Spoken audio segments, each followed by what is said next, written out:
Високите дневни температури над 40 степени Целзиусови се предизвик повеќе за настанување на пожари. Најкритични се површините на отворено, а предизвикувачи се земјоделците од регионот.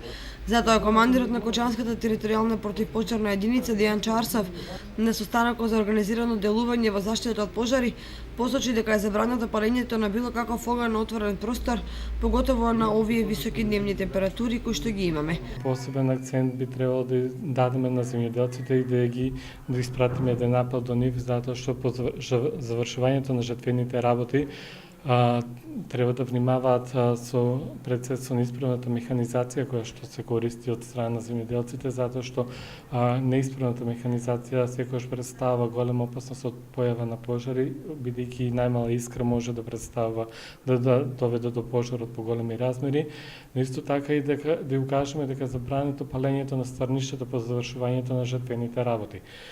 Секое невнимание, значи од нивна страна може да представува опасност за појава на пожари од поголеми размери. Територијалната противпожарна единица од Кочани заклучно значи со денеска би регистрирала околу 138 интервенции.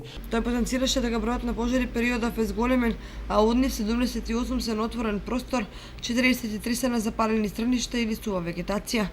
Најголемиот дел од нив за жал се јавуваат на територијата на Чешиново, Блешево, а можеби едниот од главните субјекти кои што секако мора да бидат вклучени овде се токму локалните самоуправи, па затоа во наредниот период ќе се настојува со директна посета и разговор со местното население да се действува превентивно кај нив за да може што помалку да се намали бројот на овие интервенции кои што ги регистрираме. Секој граѓанин кој ќе забележи најмала појава на чад веднаш да интервенира и да пријави на бројот 193 во Кочанската противпожарна служба за навреме да се спречи настанувањето од поголем пожар.